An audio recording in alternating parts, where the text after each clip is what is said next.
PKN 298. My nose is so stuffy it's hard to talk. Yeah. We're all here. You'll be fine. This is the short one. It's only if it's not fixed in 2 days though. It's going to be difficult. I'm fucked. Yeah. So it's hard. You were telling me a story of how did you have a nose job or nose fix? Am I crazy, Taylor? When I broke my nose, Yeah, we've my all had mom nose was surgery just here. like, "Yeah, just go ahead and shave down that hump." Yeah. Okay. And I have what you described, which is like I'm eating and I can't eat with my mouth closed right now because the nose is just completely non-functional. It's like I'll suffocate if I try to have good manners. That was the worst way to get scolded as a kid. I still remember it. We'd be having like pepperoni pizza. We're all sitting there at the table. It's a meal I love, and I'm just going. That's it. My dad's like, chew with your mouth closed. I'm like, I don't know how you guys are doing this. I can't hold my. How are you? You guys can eat and breathe. I'm gasping for air over here. Yeah, I was 8 before I Frowning figured out every that was a time thing. soup comes on the plate. My sleeping is terrible because I have to breathe through my nose for the CPAP to work properly. So like maybe I'll get like 3 hours of quality CPAP sleep, and the rest is like dry mouth, awful, like bad sleep. Have you tried like Vicks Vapor Rub, like that stuff you rub on your chest? And I found Sudafed to be helpful. My wife is suggesting Zyrtec, which is an allergy med that I guess handles the stuffiness. I think I'm gonna give that a go. And of course, there is that machine that like pumps water in one nostril up through your sinuses and out the other. That thing's got to be the ultimate fix. You can't fuck with a pressure washer in your nose. Why hasn't someone invented a little nasal umbrella that you can stick up there, inflate, and pull everything out? I don't know if that's how sinuses work. It's genius. I'm telling you. I'm quite sure it's not. I know exactly what you're talking about, Kyle. I saw commercials for it at the airport, the Navage, and it looks like something like if I were, in the Call of Duty campaign and I'm all tied up, and Sergey comes in with the Navage, I'd be like, oh, I'll tell you anything. I don't know what that is. He's like, foolish American, this is called decongestion. but what? You don't have to put water in it. I put Mr. Pibb in there. No. It's very bubbly. How do you spell Virage? Or get close. I think Verage. Q. There's a Q in there. Virage, nose cleaner or something. It's something age at the end. It's a machine you're talking about, right? Yeah. Okay, so what all I'm finding is like it's Navage. Navage, Navage. Yeah, it looks like $90. Horrible, but apparently it really kicks ass. Works well. It's the world's only nose cleaner with powered suction to flush out allergens, mucus, dust, and germs. Unlike neti pots, the nasal squeeze bottles, and push saline through your nose, the Navage pulls. Yes, actively pulls. Have you ever used a neti pot? Sucks. No. I would be down to use one of these Navages. Oh, it goes in both nostrils? No, it sends it in one and then pulls it through the other, is my understanding. And so it's like sending all the clean water here, all the dirty water's coming back out through this one and into that bottom container. So there's water on the top container and bottom container. We've had an exact conversation on this exact show that's before. the beauty of my age. You get to enjoy these conversations again and again. This exact thing. This is literally like those people are like, man, I wish I could just forget the Lord of the Rings and watch it brand new. That's my new superpower, Kyle. What he does with small appliances and small talk. He's like, you know, it goes up one and out the other. It's like, yeah, we did this last month. Yeah. No, like memories in your mind. My biggest concern is that cleaning that bottom thing is going to be like less pleasant than cleaning out one of my many, many fleshlights. No, you just dump that out and you're good to go. I think it's going to be a really cool thing to see what's in there. You're going to get done. You're going to be like, look, I made a big one. Like, it's like I bought this like mini fucking steam cleaner for my couch. Or not my couch, my like little spot cleaning for where I know the previous owner let their dog shit and piss and where they still will. And I'll go over an area that I think is mostly pretty clean and it just comes out brown. Oh, God. Just fucking like there's so much dirt. I need to hire professionals. You know how they say, oh shit, hardwood I'm sharing this with everyone. I have hardwood in my kitchen and living room. Living room. You know how they say like, don't drive angry? There should be a don't shop angry because I just bought this. The Navage. Yeah. Yeah, I've got There you one go. now. I just impulse purchased a Navage. Nice. And I shared my Can't tell what address it's while doing. doing it for like the, I don't know, 17th time. Please don't send me personal messages saying I shared my address. It's not that Yeah. great a secret. I appreciate Now, your if this were kind the first hearts. time, Right? that'd be a big deal. But Yeah. the fact that it's Googleable is not Yeah. less impressive. It comes and goes. Sometimes there's like businesses for my house having to do with PKA, like Rape Squad Killers headquarters located here and shit like that. But I don't think it's there right now. I had to You know- explain to Pestily last night what the Rape Squad killers were. I've had that conversation. Yeah. Well, did you tell him he was misinformed? I explained to him that we're horny, violent men, and we take what we want. And it's that sort of attitude that has made us so successful on YouTube. Okay, I'm glad you said what I was hoping you'd say. Yeah. I mean, in Russia, And he was you like, don't "I've got a secret for you you. don't ask for the pussy. It's already yours. You I'm an original." So I I Pestily, I explained saw it him to him. streaming and he had 10,000 people watching, which seems like bad news given that I saw When him was that? call it Sunday afternoon. It was post drops, the drops that ended. Okay. Yeah. So like I love what he did. I'm just I don't know if he could have played it any better. There were drops. People were staying in stream, partly for the drops, partly for the content. I don't mean to, like, I'm trying to be positive. And I like him. I've been watching him, right? And I don't even play this game, but I've been watching Pestily. He would do 30-hour streams, 24-hour streams. He really maximized it, got everything he could. And now that the drops are done, his new base is higher. So, great job. Yeah, for sure. I think it's got 13 or 14,000 subscribers now, which is huge. You Yeah. know, you're getting several dollarinos for those each. You know, Yeah, it's pretty great. He's raised $70,000 or $80,000 for the kids so far. Now that I can't get on board with. Kids with cancer. No, actually, like, I do love the idea.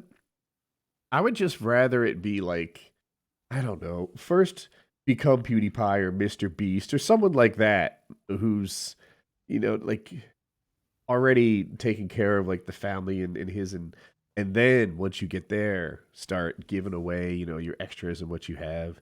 Maybe there's some, you know, I don't know. I mean, we can ask him when he comes on the show, but like maybe he's got like a personal story with ooh. childhood cancer or something. Maybe this is a really big issue for him. I doubt that he just reached out and was like, sick kids. That's a good one. You know, I love seeing kids sick. This you know, is get involved. You got a whole building full of them. so this is for kids with cancer? Yeah. More the better. I want to catch. I want to go visit those kids daily. I want to get up close and personal, see their pain. I want to look death right in the face, but far enough to not be scared. You know? How do you feel about dying, little boy? Oh, Jesus Christ. Not Are great. you afraid? On a scale of 0 to 1, where would you put it? Yeah. Are you afraid that Satan's going to take you? Yeah. Oh, and he will. Yeah. Say which religion are you? Oh, hey, buddy, that's the wrong one. That's the wrong one. Whoops. I'd be scared shitless if it was you. You're all liars.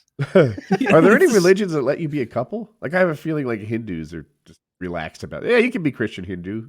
No? Oh, that are no, like, they wouldn't. okay let you with do. it. Are you thinking of Buddhism? Yeah, I might be. Yeah, you know, it's not There my are area of That is a distinct possibility. Yeah, I think maybe the Buddhists are more accepting of that sort of thing, and maybe they just want you to more. It's more about living by their teachings than worshiping. all I was thinking was that, like, if one of the 5 is right, but 2 of them let you have dual citizenship, that's Yeah. where you want to be. I see what you mean.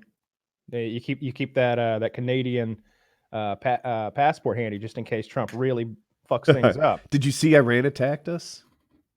Did they? Us? Well, okay. There's not much. What did they take, Woody? The tractor? The lawnmowers? Did they get your paramotor? No, they're apparently firing some ballistic missiles at some northern Iraqi bases right now. I forget how many. It's dozens. That's great. What I read is they sent dozens of missiles, and I have heard nothing about like if they hit anything or. But and by sent they mean launch them through the air. Even that I needed clarification. Not on. UPS, right? Yeah. I was like, did they send them to some place for future action, or did they actually launch? Ahmed, please tell me you did not send it U.S. ground. But they were aiming at a U.S. military base. And do you know how many missiles it is, Taylor? I saw that it was called tens, like tens of missiles, which is who knows, 10, 20? Right, I thought I saw. Go with dozens. Tens just doesn't roll off the tongue. Yeah, but like that was probably translated from what they said. And they probably didn't. They go by 10. I like to think that the rest of the world doesn't even use dozens. They have a metric system, like they send tens of missiles. Yeah, they need to adopt dozens. That's a good one. It's a real nice way of explaining things. We need to redefine dozens to mean tens. For every dozen you send, we're sending a baker's back your way. It's just like that. They're so confused now. So good. Hooray, I feel another war. We'll see what Trump does now. I saw Joe Rogan was very afraid. He said of this whole situation. He said it was very scary. He said it was the most afraid he'd been since 9/11. And I could see it. It's right on the brink of some real serious nonsense if things go the wrong way. I saw there was a stampede at that salami guy's funeral. Over 50 people died and hundreds were injured. They went to the funeral. I read 2 articles on it. Neither of them knew what kicked off the stampede, but my guess is elbowing turns into little girls. Look, it turns. You get millions of people gathered around. Like stampedes tend to happen. Exactly. I mean, we get that at concerts sometimes for no good reason. Only the Japanese have mastered being in enormous groups and nobody gets hurt ever. They're all so polite, so orderly. That's a good race of people right there. Every country should look at Japan and be like, what could we learn from them? Ignoring the vending machine from panties America. thing. Yes, we are the original rape squad killers. Teach us lesson. All right, aside from the underwear shit on the street and the age of consent laws, other than that, let's look at Japan. Hey, they don't. I don't think they do as much street pooing. I think that's the Chinese. No. I was joking about their like vending used machine. underwear and their vending like silly little gross things. I don't know. Like that. I don't know why. Look, I think the underwear vending thing is first of all. Yeah, you paint it like it's a negative, Taylor. First of all, I think it's like it's way overblown. I think it's. I don't know what's a really bizarre thing in our society. They were all like, "Yeah, we just do that because it's silly." To mess with people. I think it's like that. I think it's Halloween. Sure. I mean, I think that's It's the Americans are dressing like demons again. Yeah. Right. If you look at that through the wrong lens, you could look at Halloween kind of weird. It's like so they dress up like murderers, and they go to the houses and they threaten the people, either give me candy or get some action, and they just give it up. Well, they have to. It's Halloween. Fuck, I don't know about this, honey. Maybe Canada. Come on. State-sanctioned blackmail is what it is. You're allowed to threaten people. Well, it's not a federal holiday. It should be.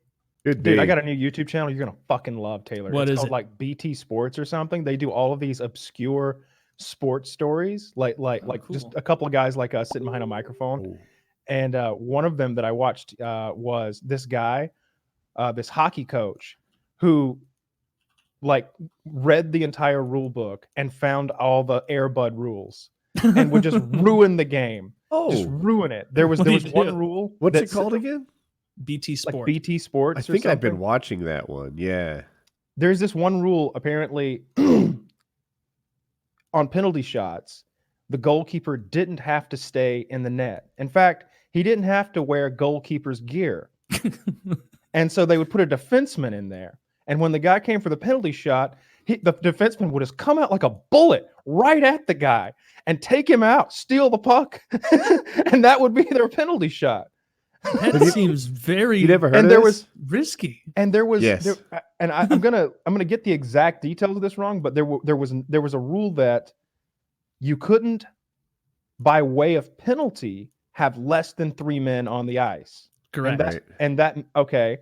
Well, that meant that no matter what you did, the refs couldn't take another man off the ice. So they would just continually drop to 2 men, I guess, and the refs would blow the whistle and make them put a 3rd man out, and then they just take him right back off, and they would just run the clock down to nothing by doing that, because they have to keep doing the replacement and blowing the whistle. Again, no, get him back out here. that ruins the spirit of it. That was the first rule he air-butted, and because of that, they were like, if you do that, the other team gets a penalty shot. That's when he came up with the whole, a defenseman is just going to take your penalty shot guy out and steal the puck from him, air-bud maneuver. And there's a few of them like that. It's a fun channel. I've known this one for a couple of years, this channel. They did a basketball one where, like, I forget what happened, but 2 NBA teams were playing each other, and the game went so wrong that they had to redo it. But during that time, one of the players was traded to the other team, and that guy won, like, both times against, like, in the same game, and it was kind of fun. I think I know what you're talking about. There's one. I'm looking at BT Sport, and now I'm not sure if this is even the right channel. But apparently, I named a channel that it seems like it's very popular. I guessed the name of a popular sport channel, even though this is not perhaps the one I was referring to. I'm gonna keep digging. But yeah, lots of really fun videos over there. On the missile thing, more than 30 is the current number, and no estimates on casualties or damages still. So that's I wonder how this is gonna pan out. Right? Well, Can't be good. Like this. I'm gonna get in trouble for saying, but like I almost hope like they get a little bit of now we're even, right? Like I hope the attack is chill enough that as Americans we don't feel obligated to respond in a big way, and as Iranians they don't just like miss with every fucking missile hit sand, because they'll be tempted to keep going. Like if we could just, it's probably gonna escalate though. Like that Soleimani guy was like a very, very popular dude in Iran. I'm not saying you're wrong, because I might even agree with you, but I do feel like Trump doesn't want to be pro-war. He just can't help. I mean, his largest donors and his advisors want him to go to war, and that seems to direct more of his foreign policy. It actually, according to Pentagon officials, blowing the guy up was like, they said when they provide Trump with options, like all right, we got this problem. Here are 4 options. They kind of did it the same way that Kitty and I used to pitch companies. We'd give them like a really cheap option that they're not going to like. Yeah. Like, hey, for $10, we'll take your product and smear it with feces in front of 1 million people. And they're like, all right, I hate that. I hate it. All right, for $8 million, I'm literally going to make a Super Bowl commercial very poorly in your name, okay? And I'm going to well, we hate that too. That's awful. Well, for $58,000, sir, you're going to love that. And they're like, 58,000. Yes. So like what they did with Trump, they were like, all right, Mr. President, we could do this. We could do that. We could blow up an Iranian general, right? I know, I told him. Or, that one. Yeah. I love that. It's like, you remember the Simpsons movie? Smoke that motherfucker. With like Wolfstein or whatever, the Schwarzenegger guy is the president in the Simpsons movie, and the EPA guy comes in. He's like, I have 5 devious, each better than the last plans. Plan 1, 2, 3, 4, and 5. And he layers the folder down. It's like, I pick 3. It's like, do you want to know what they are? I was elected to lead, not to read. I pick 3. Yeah, I heard the same thing, Kyle. Like that, I've seen that in a couple places. Yeah, he picked such a terrible thing, such a stupid fucking thing to do. I don't know if it was stupid or not. I think that I don't know that we can say that it's stupid or smart. I don't know. The reason they gave was like, there's an imminent terrorist attack coming, and it's like, okay, they're then if it's imminent, they've already changed it. It's like, if it's imminent, you take out the main guy and the wheels are still in motion. Like that's not how. Taylor worked a long day today, so he's not up to date on the last 5 minutes of news. But now they're not saying it was an imminent attack that was the reason. They're saying 15, 20 years ago he killed hundreds of people and he's a really bad guy and he's a terrorist. And they didn't mention imminent attacks at all. Am I saying the word right? Imminent attacks anymore. So, they're just kind of rolling back, because when they said they're imminent attacks, we did this to prevent war. We did this because he's about to, I'm exaggerating here. He's about to 9/11 us. All the people who aren't pro-Trump were like, okay, show me the proof. Just show me. And they're like, oh, well, you got us there. So actually, it was things he did a long time ago. That's Yeah, see, I and saw so like Rachel 15 Maddow years singing ago, that, he yeah. allegedly does something that we don't like. For like, and second of all, like, there's a CNN clip from 3 years ago and multiple mainstream media clips where praising him for being at the head of the battle against ISIS. Like that's not propaganda. He literally was in charge of fighting ISIS in Iraq and in Syria. Yeah, they're a different kind of Muslims than the Iranians. You're right, well, and Taylor. the Shia Muslims, which is where Iran is, they haven't committed a foreign attack on our soil in like 30 years or something. I'm trying. I can't say that because I don't want to be that Democrat that's like, Trump being, for my next trick, I'll make Democrats like Iran. And it's like, no, I'm not falling for that. Like, I feel like I can't say this guy was some sort of good guy who took out ISIS. No, he's not a good guy. I don't give a fuck about Iran over there. Why are we there at all? We shouldn't be over there. That's not our problem. Well, we're not over there. Yeah, we are. We have thousands of troops in the surrounding. Iran. No, well, of course not in Iran, but in like what 6 bases immediately surrounding Iran. If Iran didn't want war, they wouldn't have put their country in the middle of all our bases, Taylor. Yes. We got Afghanistan, Kuwait, Iraq. We have bases surrounding the edge of Iran everywhere. Clearly, they're provoking us. The annoying thing with a lot of Republicans right now and right-wing people as a whole, like the more neocon type, is if you say anything like, hey, what the fuck are we doing? Why are we doing this? Oh, you love Iran? Do you love Iran? It's like, no, I really don't. I don't think that's care it, though. what's I don't going think on that's fair. So here's where I am on it because I feel like I'm kind of in the middle with like most political stuff. I might be too. I feel like we're very close. Get us out of there. I don't know on so many things. My opinion is I don't know, and I think that the people that do know might still be doing the wrong thing, but I don't know. I don't know why we have so many bases around the world, but every administration since World War II seems to have thought it was a really fucking good idea. Like all these like fucking Nobel Prize laureate advised motherfuckers who were having tens of thousands of people in intelligence and our legislative bodies like oversighting them and being like, yeah, let's keep funding this. Do that. Like clearly that's the thing to do, and that's the thing that's gotten us to where we are right now. And I don't think that I'm in a position to like judge why we have a base in Japan or a base in Korea or a base right outside of Iran. You should be able to judge. Our taxes are paying for it. I want to go. Are you finished? Well, our taxes pay for like ICBMs, but I'm not gonna be like, this reactor you got here. I don't know, Bill. Let me tinker with this a bit. You're running a little lean here. Okay. We've shifted before I got a chance to go. Charlie Wilson's War. I'm going to attempt my Kyle-like movie recollection skills. So here we go. In Charlie's Wilson War, they tell this story of a Zen Buddhist. And the story goes like this. There's a boy in an Afghan village, and he gets a horse. And the whole town says, oh, he got a horse. Isn't that nice? And the Zen Buddhist says, we'll see. And then a short while later, the boy breaks his leg. And the whole town says, oh, he broke a leg. Isn't that terrible? And the Zen Buddhist says, we'll see. And then shortly afterwards, a war breaks out, and everyone in that town has to go fight, except the boy with the broken leg gets to stay home. They all die, except the boy who gets to stay home with the broken leg doesn't. People say, oh, isn't that fortunate? And the Zen Buddhist says, we'll see. And the point is, like, you can't tell how these things are going to work out. You can only tell in hindsight. So we killed General Salami. I like that. Salami. Okay. I've been actually practicing it. I still suck. But we killed General Salami, we'll say for now. And isn't that great? This guy killed hundreds of Americans. This guy was a terrorist. We're calling everyone brown skin a terrorist. And my answer is we'll see. Like, I don't know. If they strike back and this starts World War III, clearly it was a mistake.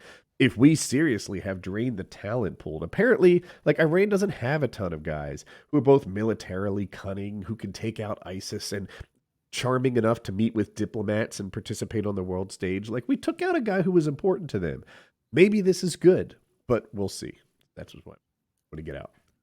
Yeah. With as far as taking him out, like, seems like we're going about it in the wrong way, but it definitely seems like a bad guy that needed killing. It's more about how it was done and not what was done. I would call him a madman. Taylor's hitting one of my hot buttons. I think whenever the madman stuff comes up, I think the proof's in the pudding. It's like, well, what are some of the acts that he's committed?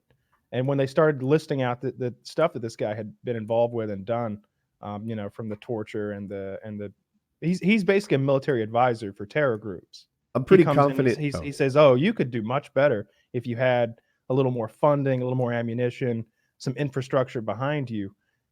How about you look into this thing over here in the West Bank? We'd love you to move in over there and maybe take out a few Israeli soldiers. That could really stir the pot." If you gave me 10 minutes to research, I could paint Abraham Lincoln as a madman, right? Yeah. The amount of he killed his own people. He inherited a peaceful country, and then all of a sudden the things at war, 600,000 Americans dead. Sent Sherman, I think, down and burned Georgia to the ground, and like Abraham Lincoln was an absolute madman. I'm not a big Abraham Lincoln fan, so you're not winning me over with this argument. Okay, my bad. I've never been one of those. Oh, greatest president ever. Was he? Was he? He couldn't hold the Union fucking together, and he lost like a significant percentage of his population. He drafted people and allowed the rich to buy their way out of the draft. You could literally buy your way out of the draft. I don't think that you have to. And this is this fucking annoying dichotomy that's coming up with the media. They force you to take a side of, oh, do you think that this guy's actually like was super rad and tight and cool? Or are you glad that the worst, most evilest man on earth that we haven't ever mentioned before is actually gone and dead? And it's like, no, the real thing should be, why the fuck are we over there? What has benefited Americans one iota since we entered this whole fucking nonsensical shindig 20 years ago? Nothing has benefited us. Well, you haven't seen my Boeing at stock. Iraq and Afghanistan and all of this shit, and it's like, oh, now it's different. Now we got to take out this other country too. And it's just, there's not even any reason for me to comment on politics at all anymore, which people would probably rejoice, because like there's nothing is going to change. These people are going to do whatever the fuck they want. Even the so-called anti-war. You thought that we were affecting change here? I just think that the fact that Taylor calls them those people I'm starting is to realize racist. that PKA does not have the reach up on Capitol Hill that I thought it did. That'd be pretty funny if they're like, Senator Lindsey Graham, what are you listening to? Nothing. I'm not gay. I'm not gay, and that round-headed owl isn't going to say otherwise. You suck one dick, and suddenly PKA calls you gay. It's so frustrating. It feels like it's rinse and repeat for all these conflicts in the Middle East. I'm not frustrated. I am concerned. I am concerned that because I think whenever you get like superpowers, not that Iran is a superpower, but China. What are we afraid of Iran for? They don't have nukes. The only country in that region that has nukes is Israel. Because of Israel and China and Russia. But Israel has nukes. They're fine.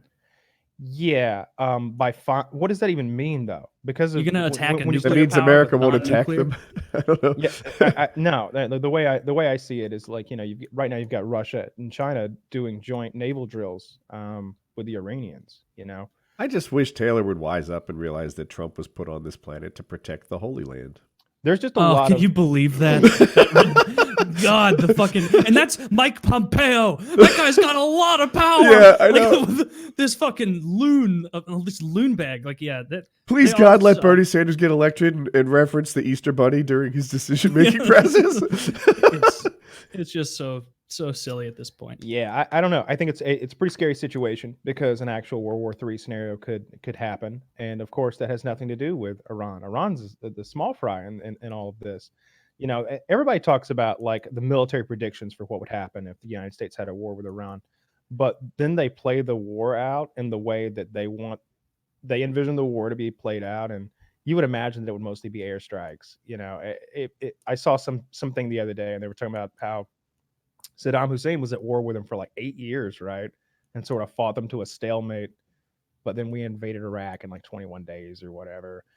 The thing that I would imagine is a lot of those statistics that they show, there is like some sort of full-on ground invasion, like it's D-Day, and we're trying to liberate fucking France. And I don't think that's going to be the case. I would imagine, lots of airstrikes, lots of missiles, destroying lots of infrastructure and higher-ups. Wonder if we kill one or two more Iranian leaders, if suddenly they're as influenced by not dying as we are by donor money. They're like, should we attack America again? I don't know. Every time I vote yes, two of my friends die. I mean, it hasn't made the Iraqis like us. I mean, and you know what's funny is like the original thing going into Iraq. We're gonna bring them fucking. They're mad at us because we have Dippin' Dots and The Simpsons. we're gonna bring fucking democracy to them. And then just this like past day or two, the Iraqi Congress is like, we're voting and we want the U.S. out. We want the military out. Please leave. And the military's like, nah, not that kind of democracy, idiot. Like the kind what we manipulate into getting what we want. We sent a letter to Iraq saying that we were leaving, and then we said, oopsie daisy, that letter was a draft. We didn't mean it. Punked. Yeah. Like, shouldn't we do this more carefully? Epic prank.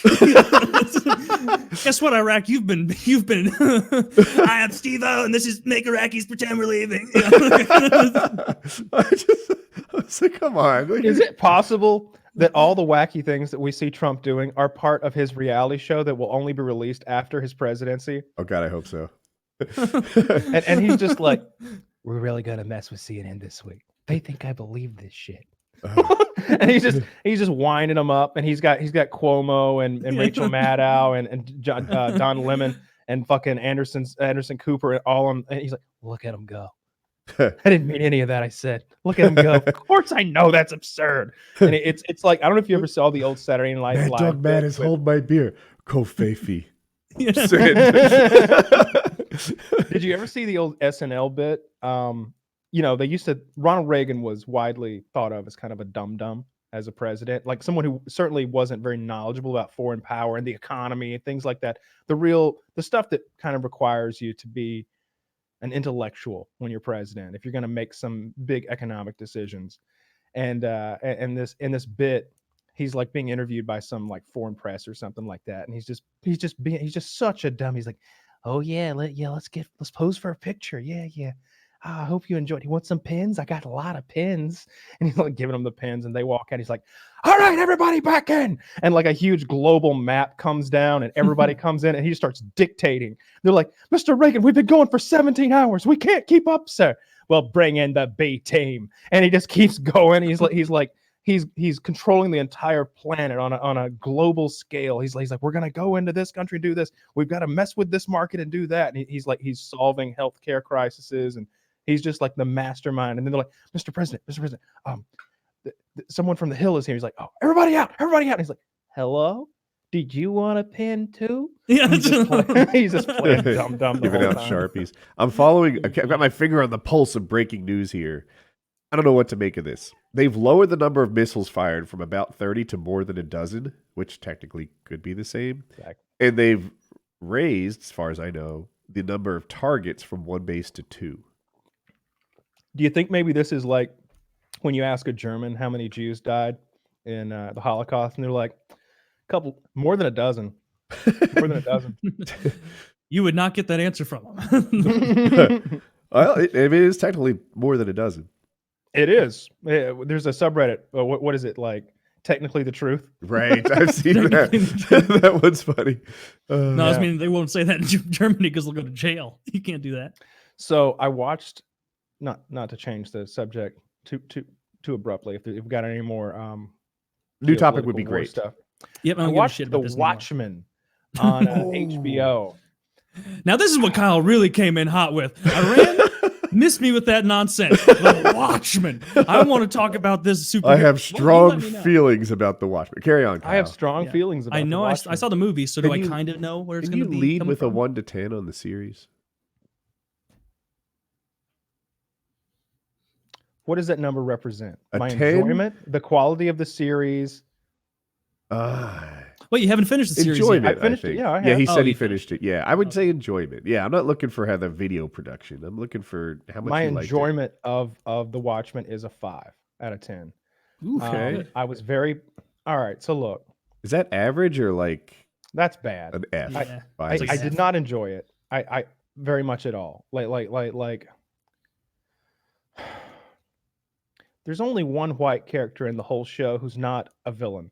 And he's literally played by that dumb from Oh Brother, Where Art Thou? The one that's like, I'm with you, fellers. Yeah, really? That's the only white guy in the show who is not literally a Klansman. Isn't the blue guy a white guy? The blue guy is a black man now. The one of the main superheroes from like the original Minutemen, you know, they in this alternate reality, there's this group called the Minutemen back in like the 20s, something like that. And they were the first vigilantes, the street justice heroes. They have changed one of the characters from what was always believed to be a white man to a gay black man. And he 96% from the critics, 53% from the audience. That kind of disparity usually tells you something. And he fucks another well-known superhero in the ass vigorously. You get Which to watch one? it. You get to watch it. Captain Metropolis. Like Just like if someone wanted to skip ahead, like which episode would that have been?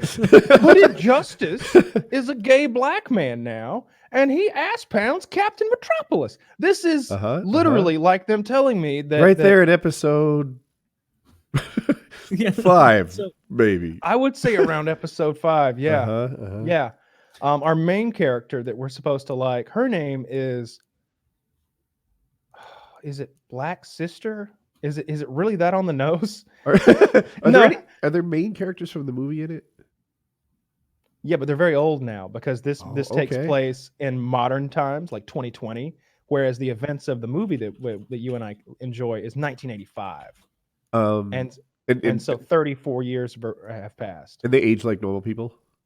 Yes, they all age like normal people except for Dr. Manhattan, who not only doesn't age but has become black. Wait, so they all went through a part of his lore- transition.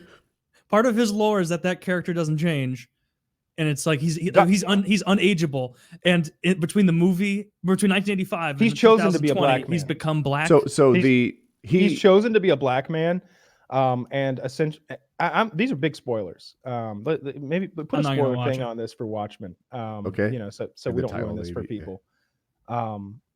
I just realized how much I'm spoiling the show just because I just came in so upset at it, Okay. and I guess some people won't mind the gay black new version of the superhero or the fact that there are no the bad guys are the Klan. The bad guys are the Klan who use mesmerism to hypnotism essentially to control people. Right. I don't know the difference, but carry on. They have a sort of a global conspiracy running. What is the main character is a Ku black Klux Klan? Yeah, they wear robes. They call themselves they do this to like identify themselves. They call The themselves WP thing. Are you serious? Actually, yeah, they do that. I didn't realize. Oh, this is embarrassing. But they call themselves. It's supposed to represent the Cyclops.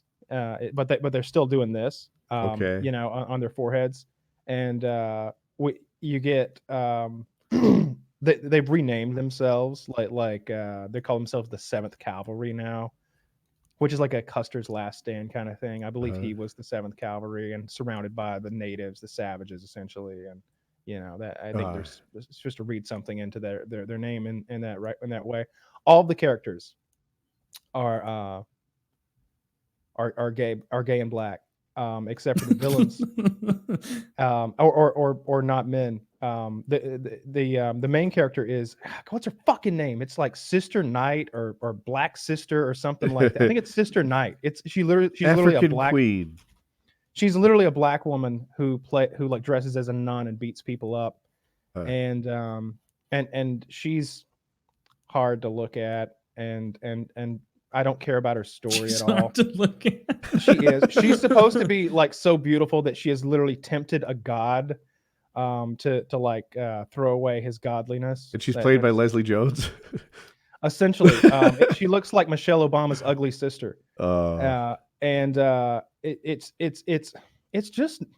It's so well made. The production value is excellent. Jeremy Irons is in it. Google him real quick. You probably may not. Great actor, super well-known actor. He plays Ozymandias. He plays the villain from the original thing, the guy who like had the master plan. He's literally the smartest man in the world, and his storyline almost redeems the entire nonsensical show because he is literally on another planet doing his own thing, and he has. Essentially, he's a castaway on one of the moons of Jupiter in this like paradise that was created for him, but he has now realized it's a prison to keep him there, and using basically like 17th century technology, he is attempting to get home from Jupiter. But he's the smartest man in existence, so he's got some pretty cool like gadgets. What's his name again? I know Jeremy Irons, but do you remember the character's name? Yeah, I think his real name is like Vite, something Vite, but his like superhero name is like Ozymandias or something like that. Oh, because in the Watchmen movie had the smartest man in the world as one That's of the him, yeah. Oh, Same so guy. it's the same person. Was it not Yeah. Night Owl or something like that? Am I crazy? Well, that was the good guy. Okay, then I'm confusing him because Well, the owl guy was the guy who flew around in the spaceship and fucks yeah, Lori, and Ozymandias was the guy at the in Antarctica in that giant thing. You know, he was Right. he had actual superpowers. You know, he was like fast as fuck. He could catch bullets and stuff. He was one of the few. Okay. Yeah. So Yeah. I now know who he is, and I'm going to show a picture to people. Oh, actually, there's no picture in Wikipedia. Man, I just and the whole thing is about race issues. Like you start off watching this fictional depiction of the massacre of a black town. Like a bunch of Klansmen roll in and they kill all the black people in this town. And they drag them through the streets and just hate crimes everywhere, shooting the mothers and the babies down in the street and just murdering all the black people, just burning their entire city down. And in the future, Robert Redford is the president, and he has this thing that they called Redfurations, which is like reparations but named after him, where anybody who descends from someone who was like hurt in that massacre or killed in that massacre is getting like a bunch of money. And it's, I don't know, man. It's so on the nose. I haven't looked, but I guarantee this is made by a woman, and it's probably made by a woman of color. Because who doesn't like people that look like me? I felt targeted. Let's see did. who directed it. I felt targeted because it was like, come on, you can't have one white guy who's like with it. Like even Ozymandias, who's the smartest man in the world, you kind of make him look like a buffoon here occasionally. And the one white guy who's like on the streets with us, and we see in quite a few scenes. You're right, it's a woman. You're calling Was him he? an ignorant hayseed, and he's got that southern accent from Tulsa. That's actually a really good impression. I Yeah, can't that get is past bad. the. You weren't totally, So it was It's made not by one of the names. You gotta some get one. chick, I guess. It was made by, let's see. Written by. I think it was written by a dude. I'm sure it was written. It says she's a director. Yeah, there's actually a couple different directors. Whew. It was. I felt assaulted. I felt shamed. Yeah, that Nicole chick Just turn it off. The Nicole chick directed 3 of the 9 episodes, and it looks like dudes wrote them all. Yeah, But I don't know. the Whatever. writing It doesn't was matter. fine. Fact checking. The writing was fine. Like the story's interesting. It's a little convoluted at points, and some of it didn't make any sense at all. But what are you going to expect from sci-fi superhero nonsense? I don't know, man. I just tried to couldn't- watch it. It couldn't hook me. I couldn't get into it. And I How also far did you get? not very, like 1.5 episodes, something like that. Yeah. Yeah. Once you start getting, I'm looking at the thing. I remember the black child lost his parents, and yeah. I don't know. I was just like, Where is this airing on? HBO. HBO? I definitely don't have a friend that runs some illegal media server. Not a lot of views. Views? Well, Yeah, What do you none see? of them. I pay for I'm HBO. just on their and Wikipedia I just, and if- looking at like the ratings of each episode, and not a single one cracked 1 million. One of them only got 620,000. That's Oh, you can terrible. tell how many people watched it. Yeah, you can go to U.S. viewers in millions. It's the furthest right column. I'm on yeah, the I'm really Wikipedia hoping it page. doesn't come back for a second season. Oh, yeah. If those are the viewership and it costs that much to make, yeah, I don't know if it will. I heard early on. So here's you get mixed things with shows that are like politically biased, like this one clearly is. Like some media will be like, it's the new hit that's spreading word to mouth like wildfire, and it's like, really, your neighbor told you, huh? Like it's, but then I also heard people say that HBO is embarrassed and they're trying to they're not calling it a series anymore. They're calling it a mini series to try to save face. Like, oh no, this was a one-off kind of thing. The fact that we left the end on like a will she or won't she, well, that was just creative artistry. No, I think they're embarrassed. I think that it has done poorly, and I hope that they don't make more because I didn't enjoy it. Look, you Yeah, don't have to Chernobyl make a beat its story ass. about people that look like me. That's not what I'm saying. They don't have to sound like me or be like me. I watched, well, I was about to use that as an example of something like to support my argument, but that doesn't work either. I'm about to talk about The Terror season 2 with all those Japanese people that I just couldn't get on board with. It wasn't because they were Japanese though. It was because it was terrible writing. Terrible. Yeah, You don't have to defend yourself. Yeah, you can dislike shit that doesn't just have white people in it. That's fine. yeah. You're right. Not a lot of views. I looked up True Detective just like for comparison, about to triple the Ooh. views. Oh, And True Detective, I love. I know, but I intentionally didn't choose like Game of Thrones or something and be like, yeah, look how much it sucks. I just want to see like what successful is. And you Okay. can tell through a trend as well. So like you go to Chernobyl's page, and it's Ooh, like, love that too. you know, US and UK views or whatever starts out at like, you know, 1.8 million combined, and then ends up at like 3.1 million combined or something, like always going up every episode. Whereas if you see a show like this where it's like, ooh, 800,000 people checked it out. Oh, only 720 came back. I Only can find you a 620 came back. Oh, 750 came up for that How one. interesting is it that I can find you a Call of Duty video from a guy you don't even know that broke those same numbers last week? Yes, Yeah, that's pretty crazy. That's really interesting to me. Like, let's say Watchmen did do well. They got 2.5 million views. How is that profitable? You can get 2.5 million. Like, there are videos on YouTube getting 2.5 million views about, I don't know, Angry Joe Every drama, second? right? Like the amount of budget and time and effort that goes into making a Watchmen episode. How do they profit off 2.5 million views? It's all about subscribers, right? You know, like because their Yeah. subscribers, They because pay the more. YouTube subscribers are fucking free, and unless they're paying for YouTube Premium, Mhm. Okay, that's true. which I think is the one thing that you don't pirate.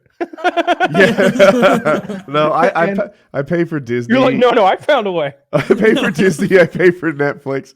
HBO just hasn't sucked me in. There's like one show every couple of years I care about. See, I go back and watch the catalog, and they release movies quite frequently. I rent a lot of movies. Like when they get down to $4, I refuse to do that nonsense where they try to force you to buy a $20 movie that you just want to watch once. But I won't go to the redbox because most of the time they're just the DVDs. What am I looking? DVD. DVDs. Like I don't know. Not Blu-ray. And I don't. There's a reason that Blockbuster died. I don't want to have to go get it, bring it home, and then take it back to you. You need. Yeah. I'm gonna create Uber Buster, right? So someone will bring a DVD to your house. Huh? Has no one come up with this idea before, Woody? But it's impossible to tell. I don't know. Rhymes with Wetflix. Yeah. No, that's streaming. That's streaming, It right? used to be in the We mail. could have a much bigger. Oh, but well, They okay. still do in the mail. I know, but it sucks. I used to do that. Did you ever do that with the mail Yeah, and stuff? a ton because all the good stuff was on the mail list. Agreed. And like it was like, I don't know. You mail it back and then they mail you a new one. And that sequence took like 8 days or 7 days or Oh something. no, not for me. So Well, first you're of all, near I did Atlanta. Maybe that changes. no, things. this is back when I lived out in Franklin County. So I did the Okay. 3 DVD plan, Me and I too. staggered them. So like every day I would send a new one back, and if the turnaround time was like 2 days, every day essentially, or every other day at the very least, I got a new DVD in. So almost every day, but definitely every other day, new DVD was rolling in. So my situation wasn't quite as good. I don't know if I had a 2 or 3 plan, but let's say this happens. Somebody else in the family sitting on a DVD for some period of time. I, on the other hand, am trying to get through True Blood. So I send it back, and That's it's how I like watched 8 it, too. days later than it comes to me. But I can't do the stagger idea, which is a great one, because someone's sitting on, like, are you ever going to watch freaking rom-com stupid? I am, I swear I'll get to it. Like, we've rented that thing 6 times now. Like, you could, like if this was Blockbuster, you would have got your shit done. But That's how I watched The Office, like back Really? then. Huh. Yeah, like the early seasons of The Office. It was like, I love The Office so much, and it was just like, there's only 3 episodes per disc. What kind of technology is this? I should be able to get them all on 3 discs. But no, it was like 3 episodes per disc, maybe even only 2. And so like you couldn't even get a whole season in. It was very frustrating. I want to say with True Blood, I started doing Netflix, but it was like it wasn't coming fast enough because I really enjoyed the early seasons of True Blood.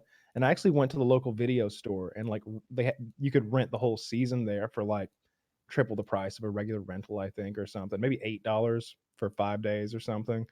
And I think I rented. I think that's how I originally watched the first few seasons of True Blood, was renting the DVDs. You laughed at the Uber Buster idea, but I suspect that You want a guy who will bring it to you now. Is yeah, that what if you're you saying? could call and I'm like, all right, I'll have this movie at your door in 30 minutes or less.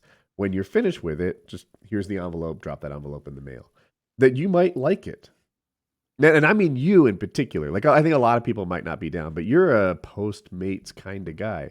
You might be Yeah. like Ooh, yes, he is. DVD quality. I meant to say Blu-ray quality at my house. Less than 30 minutes, you say?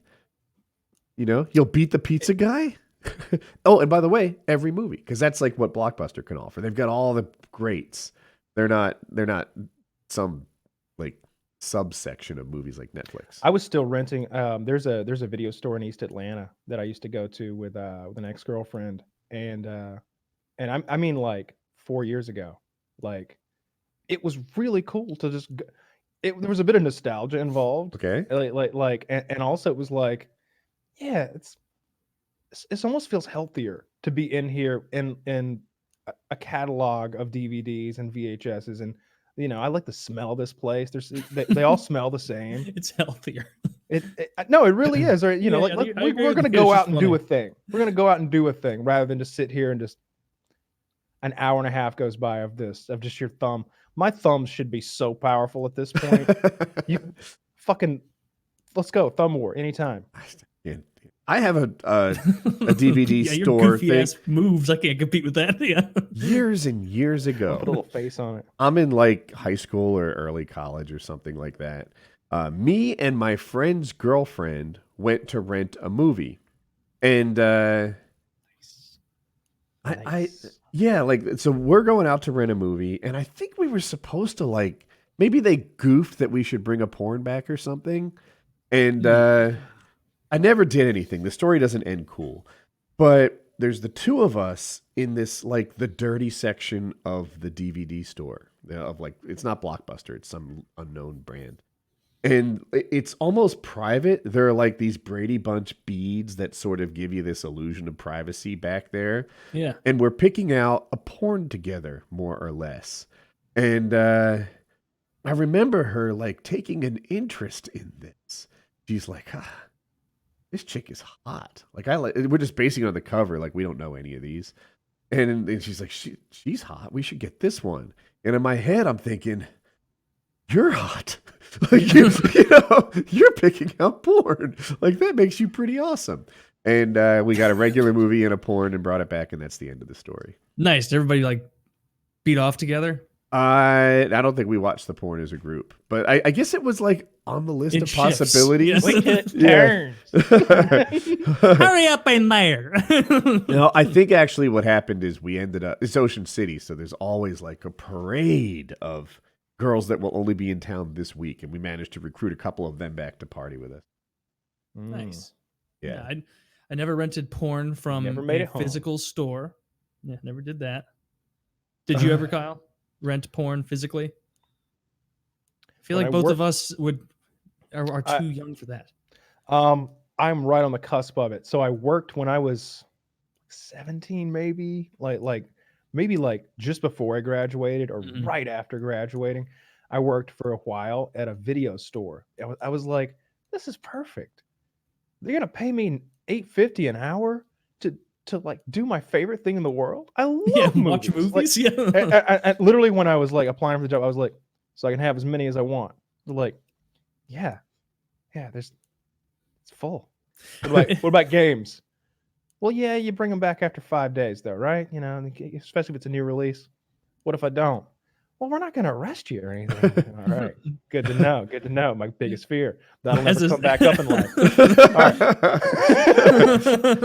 And so, like, I'm working there, and after you work there for a month, you know where everything is because you've cataloged, you've moved everything around. Like, it's not a gigantic place. It's a standard size blockbuster type place.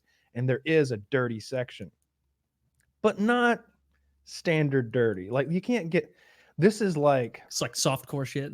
Skinemax not even kind of that. stuff. It's like weird independent stuff. It's like, do you want to see? Is it like watching breast exam videos on YouTube? No, not that. It's like it was like Pop one of those on. it was like a really dirty like private stripper party or something where like girls are just stripping and doing like sex acts on a stage.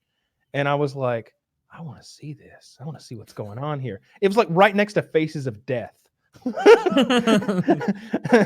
And so I'm like, but it's like, I don't want my colleagues to know that I want to see this. But So you swapped it out with Faces of Death. well, I just took it. I just took it, and I was really disappointed. It was grainy. There was literally like really gross strippers on like a private stage, seemingly with like a huge crowd of people throwing money at them. And the girl's like fucking herself with a banana, but she peeled it, and it breaks. Yeah, Oh, right. That's just mush. And Plus, waste it's of a not good banana. porn if there's no cock in it. Am I right, boys? It was. Where am I supposed to be? I'm not a banana. You know? If I am, that's gonna hurt. Yeah, if I am, I'm all mushy. And that is the extent of my like, porn renting. I mean, I stole the thing. I think I brought it back because like I didn't want any questions asked. Hey, who took the Nanner Smasher vid? I wanted it again. I think I took it back and put it back in its VHS. I've got a porn story. So when I went to college at Drexel, I went to night school and I'd drive home by myself, right? And I'm obviously horny all the time. I'm like 24 or something like that. And on the way home, there was this basically porn and adult toy store. And every so often I would bring something home, giggle, giggle, Jackie, look what I got, etc. And so that's my experience with buying porn. I later found out that xJawz's dad owned that place that I used to frequent. Yeah. Yeah, there's someone, I forget it now, but I'd remember it if you knew it. But they tell the name of the franchise that he owned. He didn't own just one place; he owned several. And it's like, oh yeah, I'm vaguely familiar of the existence of that place where I've spent my money.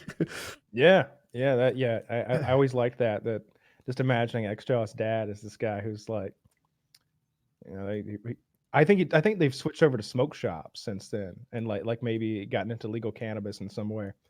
I'm trying to think. So you know how I've said many times that I was raised in like a sex positive house, and that almost gives me like a different perspective on sex topics than like the rest of the world has. I wonder if xJawz has that same sort of like, don't just start busting out how awesome anal plugs are because other people think it's weird. Like, because like, maybe he was raised in a sex positive house. Even if my parents owned a porn shop, I don't feel like I would be spending much time there. But then again, my parents weren't the type of people that owned a porn shop. So. Yeah, not really. Not mine either. Trying to think how we got on this. I like to think my parents have been to a porn shop or two. I'm sure they have. They've got cards or something. Your 10 dildos free. Yeah. They got like whatever the equivalent of a Kroger card over at Starship is. Oh, it's been an hour, pretty much. Trump about to that's why he linked that. Trump's going to address the nation. Like, no, the it's time is for Trump. I follow that. Trump must know something. Right, I assume how I wonder what happened with the attacks on these military bases.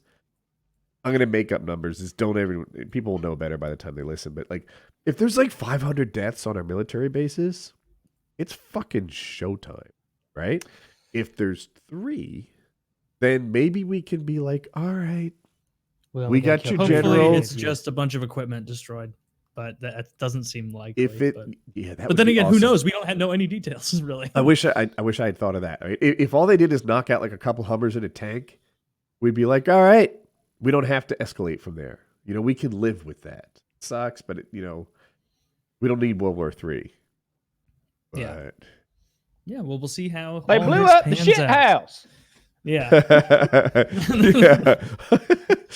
What if Trump came and said, They were Iranian missiles. They struck our latrine on the north lawn. And one sad private combat jacking.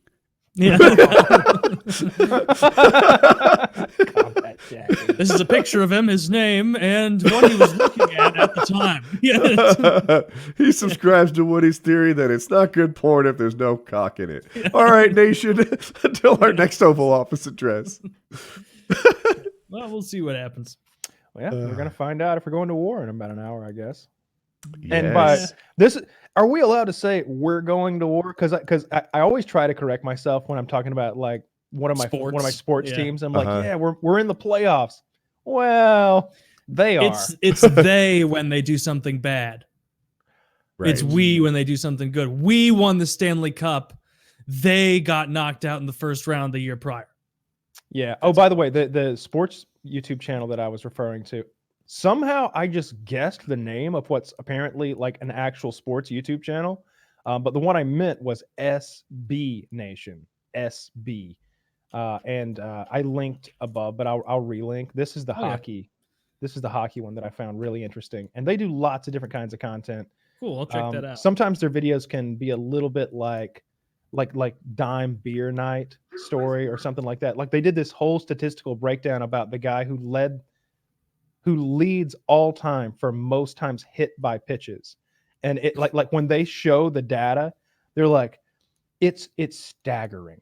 They're like, this is how many times the Minnesota Twins entire franchise were hit by pitches in 1999.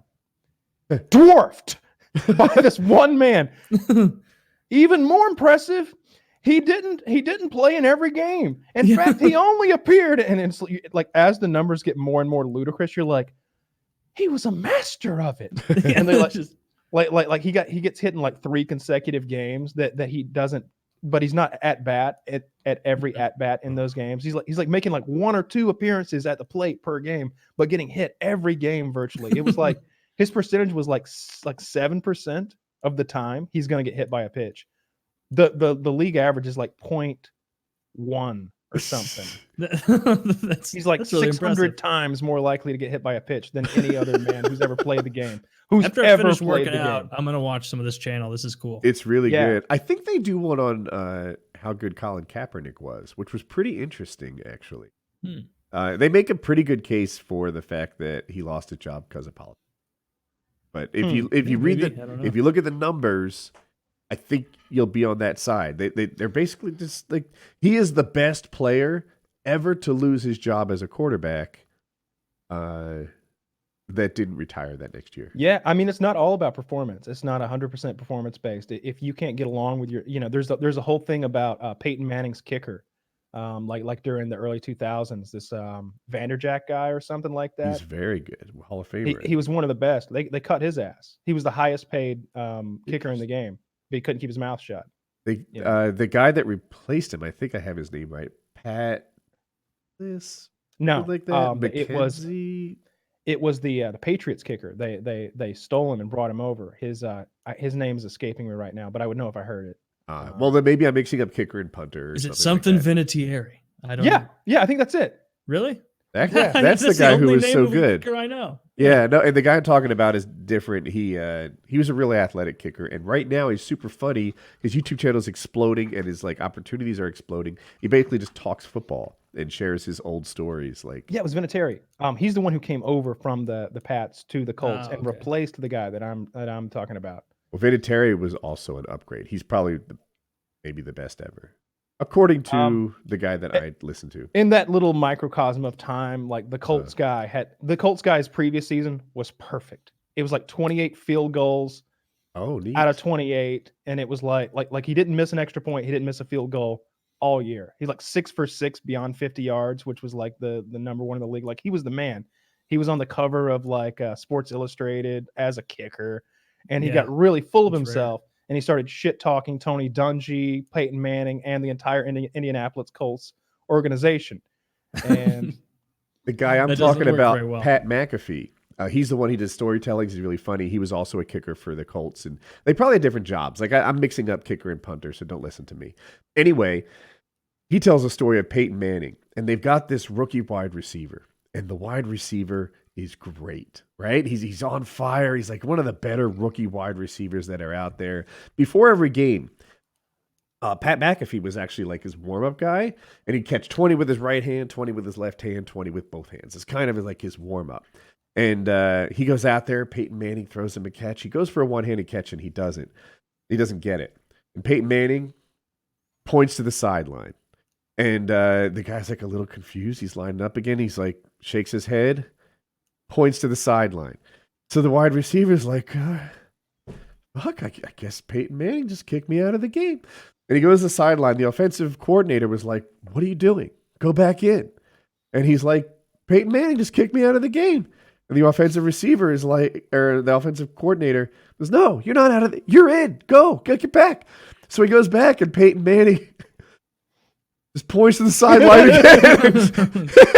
He gives him like the finger wag. And then both the wide receiver and the offensive coordinator are like, well, I guess Peyton's not letting you play. They put in some guy from the special teams for the rest of the game. This great rookie, great rookie wide receiver got kicked out of the game. And he didn't even know why he was mad. Peyton Manning didn't explain himself. And he's like, I don't know what I did. I don't have no fucking idea. And then later, Pat McAfee, the guy telling the story, comes back. And he's all sad and dejected. And he's like, well, I guess I can't catch with one hand anymore. That Peyton doesn't let you. And those are just Peyton's rules. And then they laid out that Peyton Manning was in charge of that team. He could have had anybody fired, even Tony Dungy, the coach at the time. And I forget the owner's name, but they mentioned him. And they're like, Peyton Manning was the only guy allowed to walk into his office. Not the coach, not the GM, not anybody. Anyone else would need an appointment to talk to the owner. But Peyton Manning, they're like, oh, yeah, come right in, Peyton. How you doing? What can I do for you? He was the guy that ran that team. I was a big Peyton Manning fan when I was in high school. Like that was my team. I didn't give a shit about the Falcons. I really liked the way Peyton Manning ran his offense, all the audibles, and how he would read a defense and quickly be like on the fly. You know, it seems like his everybody else was like, hot. And Peyton's like, blue 42, red eagle.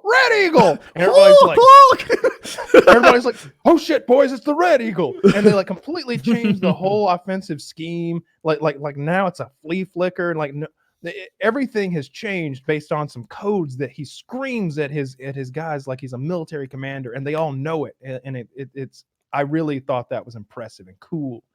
Of course, he had to play against Tom Brady year after year. Most of the time he didn't win. Sometimes he did. The Peyton Manning now has a YouTube channel where he describes other quarterbacks and their decision-making process and what he thinks they did right and what he thinks they did wrong. And cool. I'm not a quarterback. I'm not a guy who like looks at people lined up and knows it's a dime or like, I'm just not that guy. But I listen to Peyton and I'm like, fuck. Are all the football people this knowledgeable about football? I suspect some of them aren't, but he seems to know everything. Some of them are dum-dums. You know, do you know what the Wonderlic is? Yes. Yeah, it's like an IQ test for football players that come in. Yeah, I think maybe specifically even quarterbacks. I wonder what Peyton scored on his.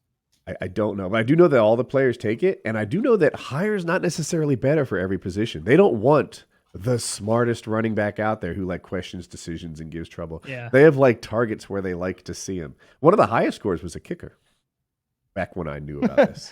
So the highest score is 50. And the average with all NFL, it seems like average score that is a 21. Okay. Average score for QB is 26.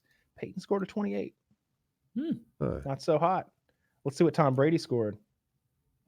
47. 110. Look, wow. Mr. Brady, it only goes to 50. He scored 33.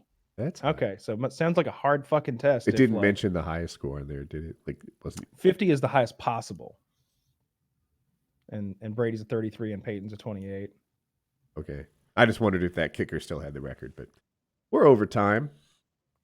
All right. Well, I'm going to go turn on CNN and see if the world's going to end later this evening. I'm going to go watch The Simpsons and work out and assume it's going to be fun. I'm going to watch Fox News where I get the straight scoop. Let me ruin The Simpsons for you real quick. Forever. Here. Forever? I'll just get aggravated if I watch more shit. Yeah. Here you go. This video is called "The Moment the Simpsons Ruined Homer Simpson." It's from Nerdstalgic. He's got a great YouTube channel too. There you go. Enjoy that. That'll make you really despise the show. My private messages have been blowing up. I have all these army friends who seem to be, they just know shit that I don't. And they're like, man, they deployed the B-52s to 1 second. Fuck, it's not immediately findable. Oh, Diego Garcia. And they're like, to them, that means something. Like, oh, they moved the D-52s, the Diego Garcia, that's the hop-off point for something. And, like, you know, which places are deployable. Some places, some people in the Army aren't, like, about to deploy. They're trainers or something else. And they just see pre-war movement. Oh, what the fuck do I know? Mm-hmm. Yeah, we're definitely poising for an attack. Right. Hopefully, though, it's just in case. I don't think it'll de-escalate, but we'll see. In case I change my mind, bitches. I don't even read this to you. All right, PKN 281.